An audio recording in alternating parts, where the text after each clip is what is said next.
This is not a day of the Lord, and the Most High does not approve of you celebrating Halloween or following after the traditions of man. You know? Hey, Shalom, how you kings doing? Shabbat Shalom. Hey, Shabbat Shalom, brother. So you already know you're an Israelite, huh? Absolutely. Okay, all praises to the Most High. What should you be doing today, bro? What's that? What should you be doing today? No, you believe in the Sabbath day? You can go. Yeah. What's that? You practice the Sabbath day? Yeah. Okay, all praises. Huh? Absolutely. Okay. Today. Yeah, okay, so no buying and selling too, you know that, right? Nah, I know in Israel it shuts down, but I'm not buying anything right now. Okay, all praises to the Most High. Then you just out here. Okay. I refrain from work, but I'm not gonna say I never buy on the Sabbath. Okay, so but you know that's against the law. Can I show you in the text? Okay, I'm gonna show you. You know about Nehemiah, right? Yeah. Nehemiah, brother Nehemiah. Well, you know it got to a point where Nehemiah had to actually put hands on people for breaking the Sabbath day, man. Let me see, my scripture's all messed up, but I got you. This is the book of Nehemiah, chapter 10, in verse 31. And if the people of the land bring war or any victuals on the Sabbath day to sell, that we would not buy it of them on the Sabbath or on the holy day, and that we would leave the 7th year in the exaction of every debt. So when it says, when the people of the land bring war or any victuals, that's talking about the merchandise. So that we're not going to sell or buy upon the Sabbath day or none of the holy days, because it's a day of rest. When they're bringing war? Like war meaning that was going into merchandise, like products to sell. When you look up the word war, where or were. What verse is that? This is Nehemiah chapter 10 and verse 31. But it expounds further in chapter 13. Watch this. Chapter 13. Nehemiah 10, 33. 31. 31, my bad.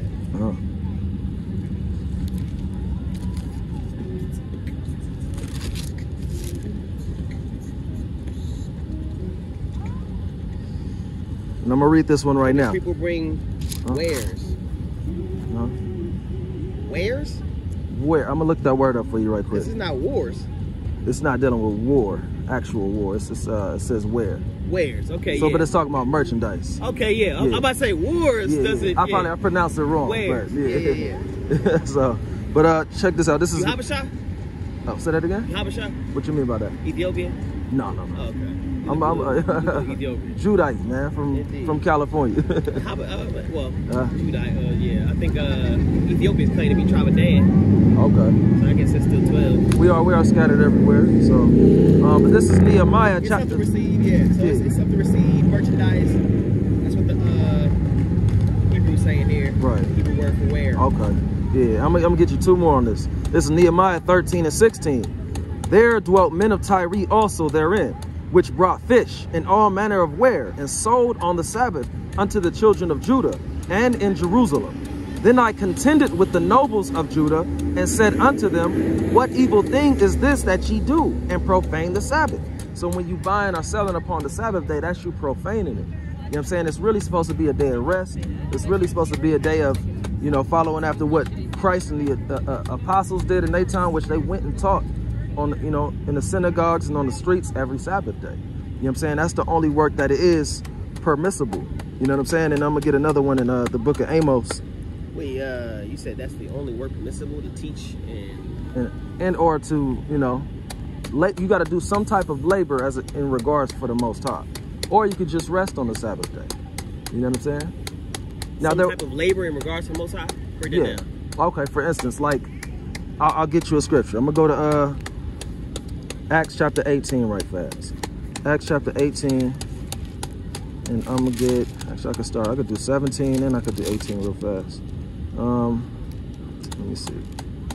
First one is 10:30. I'm writing these down. 10:31. 10:31. Nehemiah 10:31, and then you had Nehemiah 13, and I believe 16 and 17. And right now, I'm going to Acts chapter 18 and verse. I'll start at 3. And because he was of the same craft, he abode with them, and wrought for by their occupation they were tent makers. And he reasoned in the synagogue every Sabbath, and persuaded the Jews and the Greeks. So what Paul and a lot of the apostles were doing every Sabbath day, they would go and teach the word of the Most High and wake up the lost sheep of the house of Israel. restoring them the covenant that was, you know, that was taken from them, or that they had broken, and teaching them the laws, statutes, and commandments. So you're saying the claim is holy work, but unpaid, essentially. Yeah, it's nothing that you can do to get any financial gain upon this day. It's not, you know, that's not allowed on the. Yeah, I get that. I was just okay because, like, of course, like, you know, he's a tent maker, but as far as teaching in the synagogues, because I do teaching as well on the Sabbath. I didn't know if you were saying you can teach as long as it's holy, but I was like, does that mean you're saying you can also get paid? No. Okay. No getting paid. Indeed. So I'm gonna get this one right quick in Amos. If that's the case, people be preaching, pastoring on Sabbath day and feel like, oh, it's cool because I'm holy work. Right. Okay, no. I was just wondering. Yeah, this is Amos chapter 8 and verse 5. It says, well, this is at a particular time Israel was being wicked, so they were breaking, you know, his commandments, right? So I'm gonna start at 4, so it might sound like a little, but just because I'm starting at another verse. Hear this, O ye that swallow up the needy, even to make the poor of the land to fail, saying, when will the new moon be gone, that we may sell corn, and the Sabbath, that we may set forth wheat, making the ephah small. So they were looking forward to, you know, hastening for the day that the new moons would hurry up and be over so they could start buying and selling again, looking for the Sabbath day to be over with so they could put out their merchandise and get back to selling and making money. You know what I'm saying? But that's evil. We're supposed to be joyous in keeping these laws, statutes, and commandments that the Most High hath given us, because that's a curse that the Most High put upon us. You aware? The Most High said it because we didn't serve the Most High with joyfulness and gladness, that these curses shall be upon us for a sign. Sure. Yeah, you know, so this is you know what I'm basically out here doing on the Sabbath day. You know what I'm saying? When you look at the works of Paul and everything he was doing, every Saturday he was out there persuading you know, debating with our people that had different doctrines. You know what I'm saying? And persuading our people to come back to the Lord. You know, I'm gonna get this one in Acts 28 right quick. Acts 28 and verse 23. And it says, and when they had appointed him a day, there came many to him into his lodging, to whom he expounded and testified the kingdom of God, persuading them concerning Jesus, both out of the law of Moses and out of the prophets, from morning till evening. So you got a lot of camps, they might be out here for, you know, teaching for a long period. I might come out here for a few hours. It depends. If I got more brothers with me, I'll stay out here for even longer.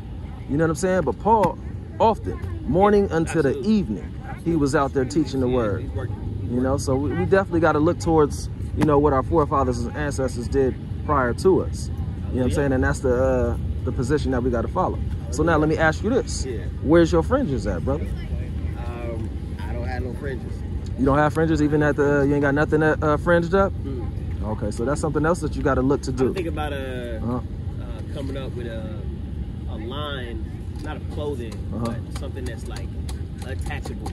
Like it's attached to what I do have. That would rather be cool. than like attaching it to everything. Sewing it, But like if that's how I'm thinking about, like coming up with like a clothing design and actually like allows you to attach it to whatever you're wearing. Right.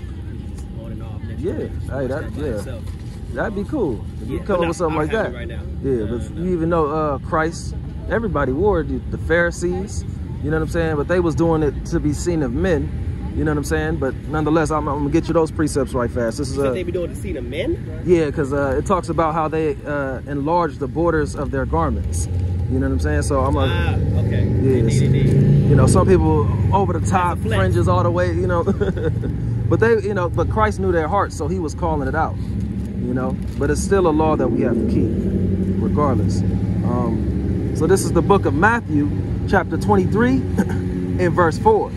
For they bind heavy burdens and grievous to be borne, and they lay them on men's shoulders, but they themselves will not move them with one of their fingers. So what the Pharisees were doing with people that were new to the truth, new to Christ, they were putting heavy burdens upon them right away. But what I'm giving you right now with the fringes, that's a light thing for us to keep. You know what I'm saying? But it's about to expound. Verse 5. But all their works they do for to be seen of men. They make broad their phylacteries and enlarge the borders of their garments. And, you know, footnotes in here talks about the enlarging of the borders of your garments is talking about the fringes. You know, but they were keeping the laws outwardly, but inside, like Christ talked about, he talked about how they were dead spiritually. You know what I'm saying? So, but even Christ, you remember the woman that touched the hem of his garment? Absolutely. And she was cleansed from her blood 12 years? Yeah. And when you look up that word hem, it talks about, it says fringe, right? So, but that's definitely a commandment that our people have to keep. You know what I'm saying? It's a dress code. This is how we remain set apart. And this is how we are to remember the commandments of the Lord. Amen. You know what I'm saying? So all praise to the Most High. You know you're an Israelite, brother. That's mighty. That's powerful, man. Absolutely. Yeah, I was the biggest critic, but I'm a skeptic first. You know what I'm saying? So like, I was really critical of it. There's still some things that I'm unsure about. If I can't cite the source, if I can't reference it back to something historically, theologically, scientifically, geographically, whatever it may be, and you know, after I'm tapped in with Benaiah Israel, you know what I'm saying, on YouTube channel. I don't know if you know about the dude. Okay, yeah, I'm sure I've seen channel. Benaiah Israel, I'm check him out. Yeah, he definitely did a lot of historical research on books, ancient, that address, you know, Portuguese and Spanish Jews. Ended up going to West Africa. And that was the most convincing part about it for me. You know? And then finding out that my ancestry, because my ancestors actually built the first African Baptist church in Savannah, Georgia, that has the pews. Okay. Yeah, so okay. See, yeah, I thought that was in Virginia. What else is there to argue? Right. You know what I'm saying? So, I know I was ethnically Jew for sure. So I definitely make the ethnic claim. And as I'm, you know, as a Christian, you know, still going through and understanding / finding the conviction and also finding the consistency in Scripture on what it means to keep the law. Right. You know, so that's my current, not wrestle, but just studying right now. So like I'm going through the book of Leviticus, my Bible study right now. So, yeah, that's where I'm at. That's where I'm at. All praise. Well, yeah, I mean, you know, Christ, he was that walking embodiment of the law. So it's definitely, if you got any questions pertaining to like some of the things that you feel you're not exactly convicted upon or well, this is the thing, like as far as because I do feel like in certain aspects conviction comes with certain levels of faith. You know what I'm saying? Okay, baby. Go ahead.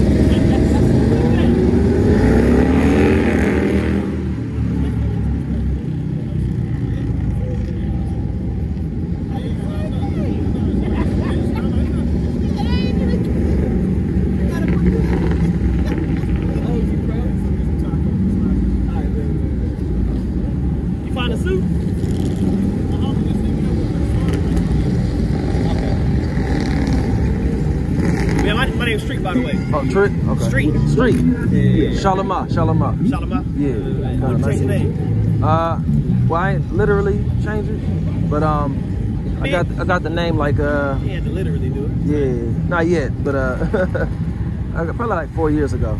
Probably like 4 years ago. So you've been Israelite for what, 6? 5. 5, 6? Yeah. 5 years. I think aspect of coming to knowledge of it's probably been 4 years. Doing more deep dives in the last 2 years. And just kind of you know, allow things to be revealed as I go and adjust as I learn. Not a question. Well, I guess it's a question. Because I see you got Deuteronomy 28:15. You know, and as far as my studies, I don't see how whoever was in Egypt, the Hebrews in Egypt, could equate 400 years of slavery, you know, to be exact, it's like as far as like 400 years in bondage, because they were, the Septuagint describes how they was in Canaan, then Egypt, so, and that was like, if anything, 200 year split, so it's 50 years in there, so there's no way it can actually add up to being 400 years. But how do you make sense of us being 400 years in slavery here when that's not literally 400 years as well? Right. Yeah, that's a good question. Because like I said, I see it in Egypt. I'm like, okay, bet. But also, if I'm going to be that critical on the numbers and mathematics on that, then I have to be also that critical in mathematics on here as well. You know what I'm saying? So what would you say? Is it because of the Gregorian calendar in which America stems from? Have we been over here for 400 years, or do you think? I mean, absolutely. We've been more than 400 years. Okay. I'm just saying is that. I mean, Trump commemorated yeah, he did. 400 years in 2019. Yeah, you know what I'm saying? But like that's 40 years since. But like even with that, like if we're talking about 400 years, right?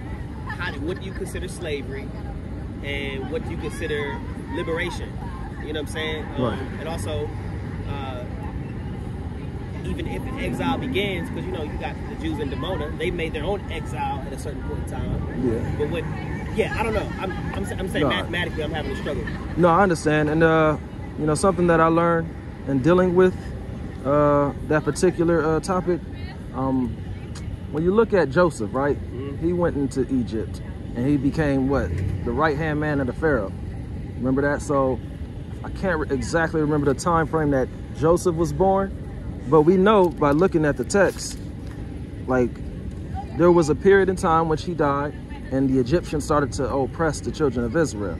They said a new Pharaoh came into, you know, and you got to kind of look at that and see how long it was, you know, that Israel was being oppressed by the Egyptians, right? So now I'm gonna get this verse right quick. And this is, I'm gonna find it real fast. From the time of Moses, right? So this is Exodus chapter 2, and let me see. Let's see how old he was. And I forgot the precepts on this one. Let me find it. Are you offended by the word camp? No, I'm not. So what camp are you part of? Messengers of the Covenant. Okay. But let me, I'll deal with that. Let me get this right quick though. This is Exodus chapter 3 and verse 2. And the angel of the Lord appeared unto him in a flame of fire out of the midst of a bush, and looked, and behold, the bush burned with fire, and the bush was not consumed. And Moses said, I will now turn aside and see this great sight.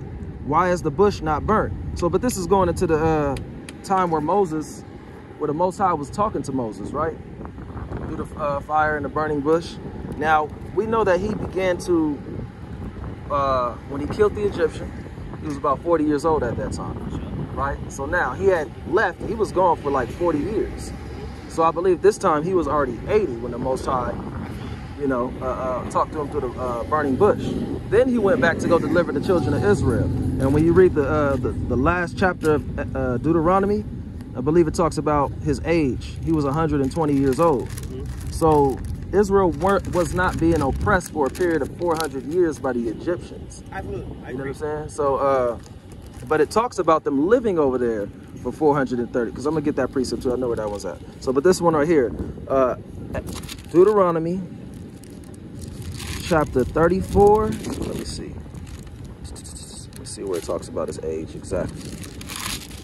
But my question is, if it's based on oppression, which is what 28 describes, right? You know what I'm saying, being brought on ships and things like that, right? And being oppressed in the land of your captors. At the end of the day, like,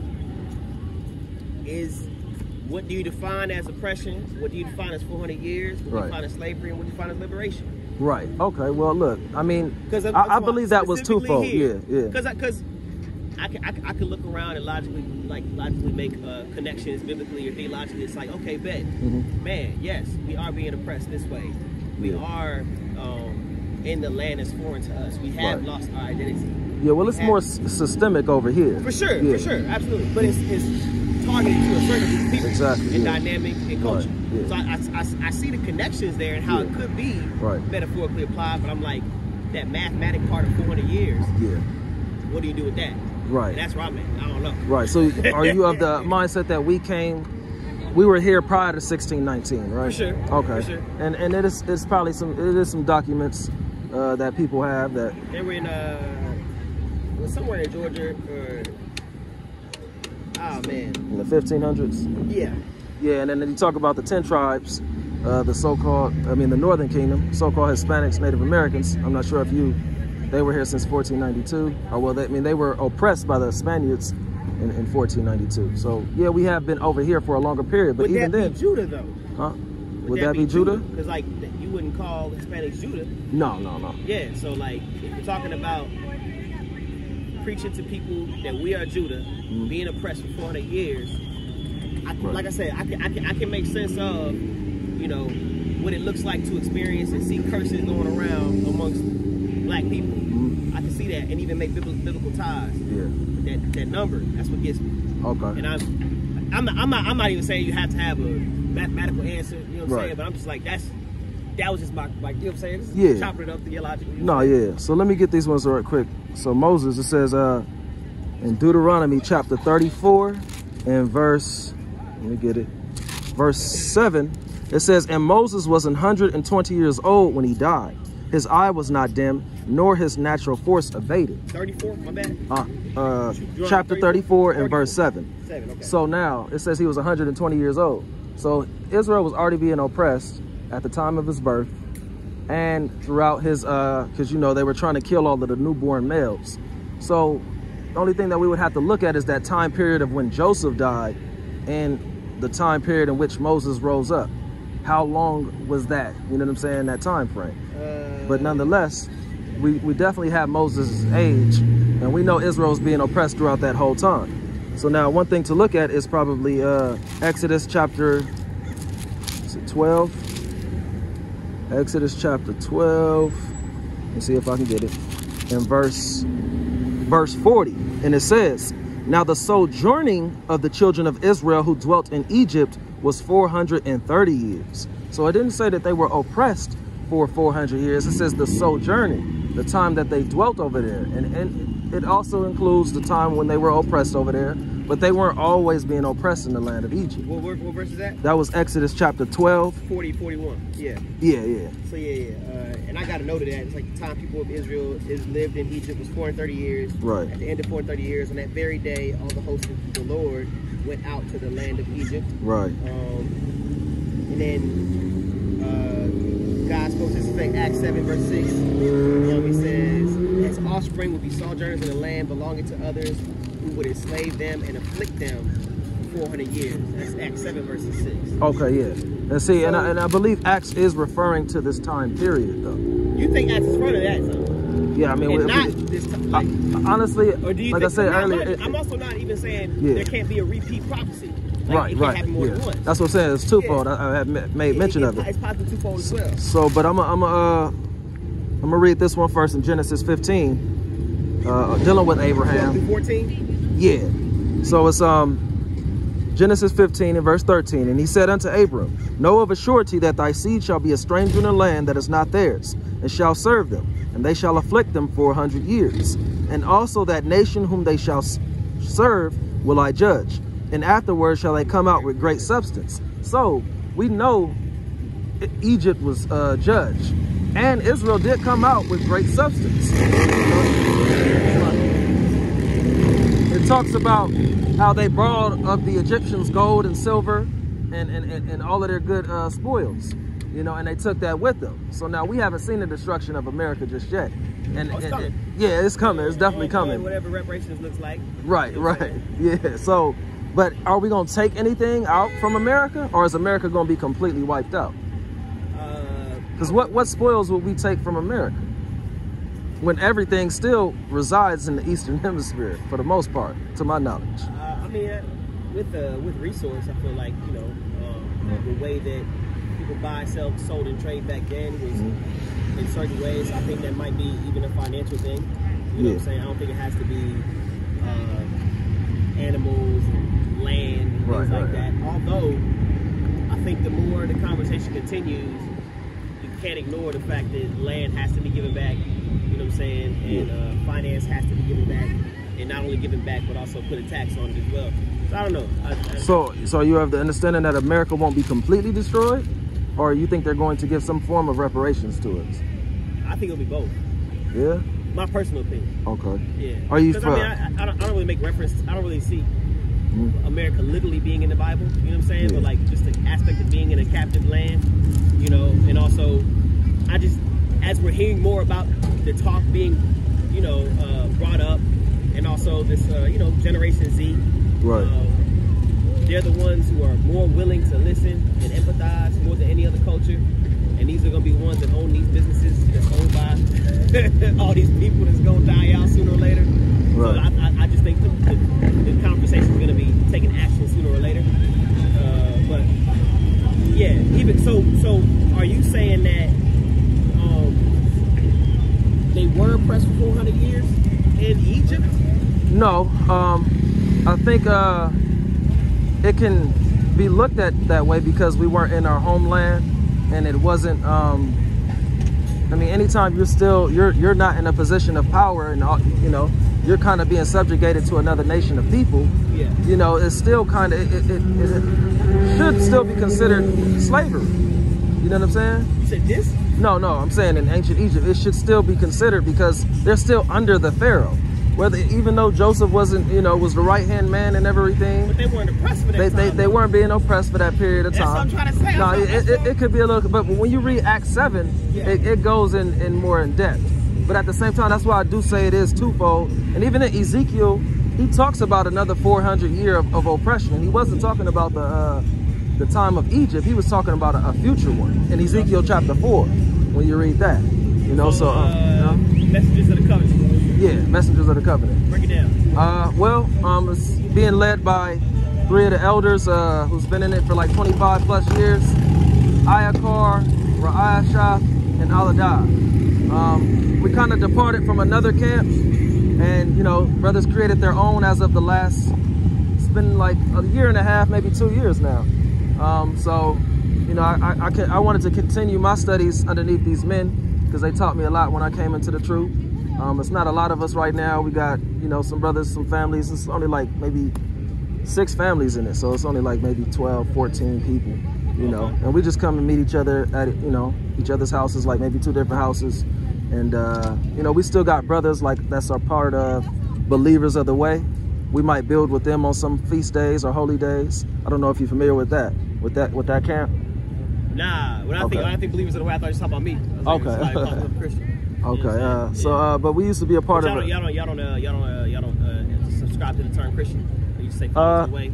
No, we subscribe to it, but it's what it says in Acts 11:26, and that way where it says disciples were called Christians first. Yeah. But we don't really say I'm a Christian. You know, we're Christians. We don't really use that terminology. Y'all more like my homie Zadok. Okay. Y'all know you heard Zadok. Zadok Ben Israel. I'm sure I've seen a lot of these brothers you're talking about. Yeah, he's the one who's been that's the I go to the dojo often, man. Yeah. So he teaches every Sabbath. Okay. He goes live just about every other day. And man, I'm just tapped in listening and learning. I was on the phone with him actually 2 days ago. Yeah. Talking about eating pork and whether that's a sin or not. Yeah. What's your thoughts on that? I'm vegan, so okay. Yeah. More so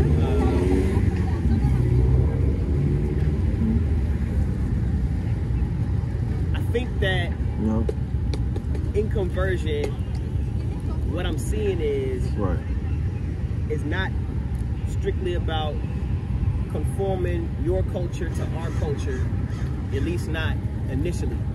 You know what I'm saying? To even have somebody like Cornelius, you know, and then understanding this, okay, bet. Does this mean that this is just a metaphor about pigs falling from the sky? It's like, yo, if I called it good, it's good. Right. If I called it clean, you know, and then looking back, you know, I'm like going through Leviticus. Just because something was clean didn't make it holy. You know what I'm saying? And just because something was unclean didn't make it sinful. Right. You know, like a woman is not in sin by menstruating. You know, now what you do in your uncleanliness to be clean lets you have access to what is holy, to what is sacred. Yeah. This is my understanding. You know what I'm saying? No, I get what you're saying. Because that would be like saying sex is a sin. Exactly. You know, because you become unclean from that. Exactly. You know. So with that being said, I don't know if I can. I see how it's against the law, and I see how it is subscribed to the people who are of the camp and of following God, following the way in Israel. It's not ordained for us to do these things, in the same, not in the same, but I think some more offense to things like eating blood. Right. I think that's like you said, a lesser offense. I don't think all sins are equal. I think there's things that are more offensive to right. others. I do think that would be a lesser offense. So what about you believe in the Messiah? Yeshua? Yeah. Okay. So is there prophecies pertaining to those who eat pork on what their judgment would be? I do not know. I'm gonna get you one. This is Isaiah chapter 65 in verse. Actually, it's Isaiah 66. Give me 1 second, hold on. Yeah.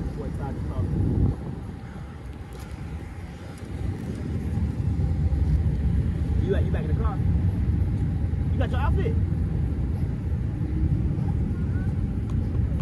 Oh, okay. You already ate? I'll get home and take it. We'll talk about it.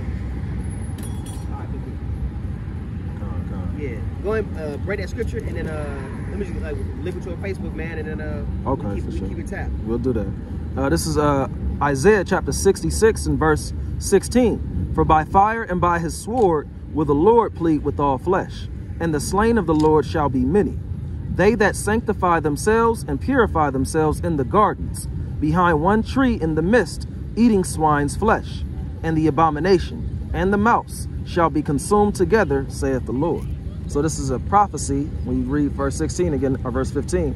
Verse 16, for by fire and by sword will the Lord plead with all flesh. And even before that, it says, for behold, the Lord will come with fire, and with his chariots like a whirlwind, to render his anger with fury and his rebuke with flames of fire. So this is a prophecy of the Messiah coming back to the earth, and those that are purifying themselves and sanctifying themselves in the midst, eating swine's flesh or the mouse. You know what I'm saying? Anything that was considered abominable, they're going, everybody's going to be consumed if you are, consuming those foods, so, but that's a prophecy, you know what I'm saying? Now, we could go into Acts 10, you know what I'm saying? But I know you said you gotta, we could link up and you gotta go. Absolutely, yeah. For sure. I wrote everything down too, bro. So yeah, okay, all praises to the Most High, man. Brother Street on the scene, man. Yeah, look now, you want to find my stuff. Yeah. I'm a battle rapper. I do Christian battle rap, street hymns. Okay. I don't know if you tapped in with battle rap and all, but yeah, I be checking it out sometimes. Yeah. Okay. That's what's up. Let's see. Let me I ain't have the. What's your name on there? On Facebook? Yeah. Shalama Allah Yahweh. S-H-A.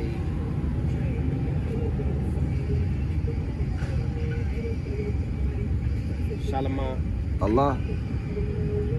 A-L-L. A-H-L-A. Watch out for that beat. Let you type it in. Sure. Allah. Yahweh. I'm right here. Yeah. And I gotta download the app. I don't be on it all the time, but Indeed. What do you be on? On the YouTube mostly. I don't really be on the social media too much. Well, give me YouTube. It's Messengers of the Covenant. It should pop up right away. Easy money. All right, Shalamat. Take care, my guy. All right, brother. Be safe out here. All praises to the Most High.